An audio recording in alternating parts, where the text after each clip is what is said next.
नमस्कार। न्यूज़ 18 के digital platform पर आपका बहुत स्वागत है। मैं हूं आपके साथ अंशिका पाठक।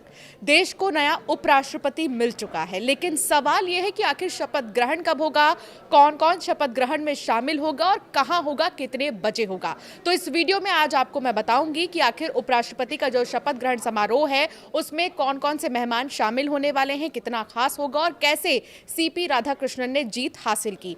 देश के नए उपराष्ट्रपति पद के लिए चुनाव में जीत हासिल करने वाले सीपी राधाकृष्णन 12 सितंबर को पद ग्रहण करेंगे। उन्होंने मंगलवार को हुए चुनाव में विपक्षी इंडिया गठबंधन के उम्मीदवार बी सुदर्शन रेड्डी को हराकर जीत हासिल की है।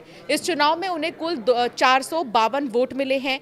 देश के नवनिर्वाचित उपराष्ट्रपति सीपी राधाकृष्णन 12 सितंबर को पद की शपथ ले सकते हैं। कहा यह जा रहा है कि 10:05 पर वो शपथ लेंगे। अधिकारियों ने यह बताया है कि राष्ट्रपति द्रौपदी मुर्मू शुक्रवार को राधाकृष्णन को शपथ दिलाएंगी। राष्ट्रपति भवन में 12 सितंबर को एक औपचारिक समारोह में शपथ ग्रहण संपन्न हो जाएगा।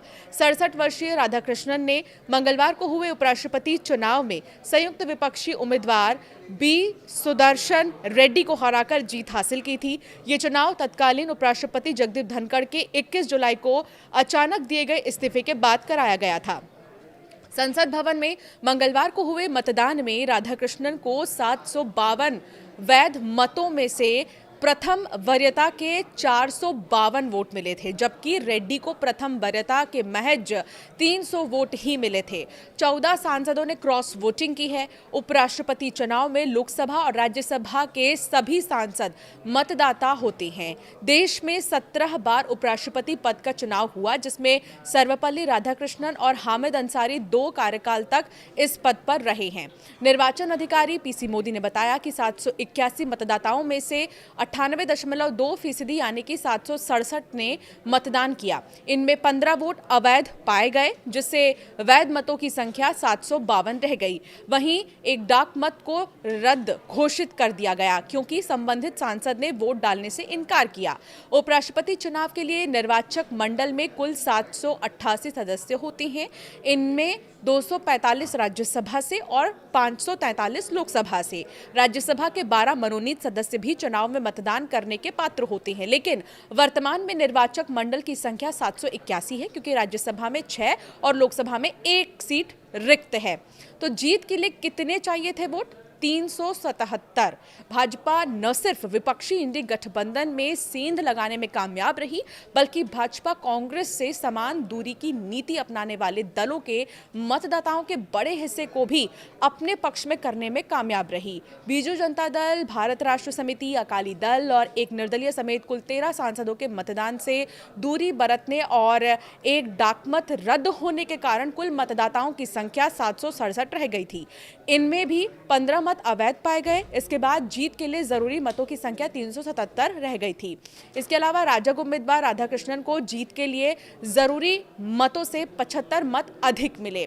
संख्या बल की दृष्टि से देखें तो राजग उम्मीदवार को गठबंधन के 427 वोट मिलने थे। इसके अलावा आंध्र प्रदेश की वाईएसआरसीपी के 11 सांसदों ने राजग उम्मीदवार का समर्थन किया। इस प्रकार ये संख्या 438 तक पहुंच गई। लेकिन राजग उम्मीदवार राधाकृष्णन को विपक्ष के 14 सांसदों ने भी वोट दिया, जिससे उनके मतों की संख्या 452 पहुंच गई। जहां तक अवैध मतों का सवाल है, अब तक ये स्पष्ट नहीं हो पाया है कि ये मत किस गठबंधन से जुड़े सांसदों के थे।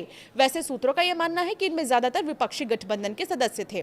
फिलहाल कौन कौन शामिल होगा उपराष्ट्रपति के शपथ ग्रहण में, ये सवाल बरकरार है। तो अब तक की जानकारी के मुताबिक एनडीए के जितने भी नेता हैं, एनडीए गठबंधन के जितने भी नेता हैं, बड़े लीडर्स हैं, उनको इनवाइट किया गया है। इसके अलावा जो पूर्व में रहे उपराष्ट्रपति हैं जगदीप धनखड़, उनको इनविटेशन दिया गया है, वो भी शामिल हो सकते हैं।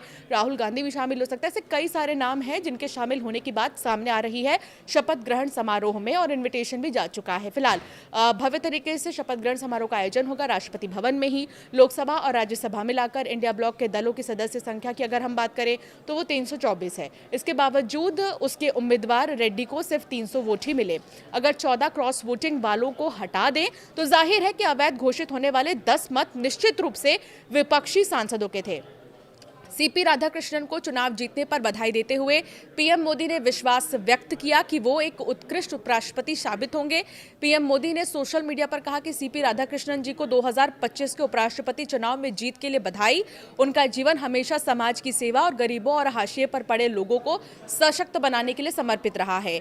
मुझे विश्वास है कि वो एक उत्कृष्ट उपराष्ट्रपति होंगे जो हमारे संवैधानिक मूल्यों को मजबूत करेंगे और संसदीय संवाद को आगे बढ़ाएंगे। तो फिलहाल जानकारी ये मिल रही है कि 12 सितंबर को शपथ ग्रहण समारोह होगा नए उपराष्ट्रपति का और 10:05 पर होगा। इस तारीख को बाकायदा एस्ट्रोलॉजर के थ्रू निकाला गया है और समय को भी एस्ट्रोलॉजर के थ्रू ही निकाला गया है और कई बड़े नेता शपथ ग्रहण समारोह में शामिल हो सकते हैं।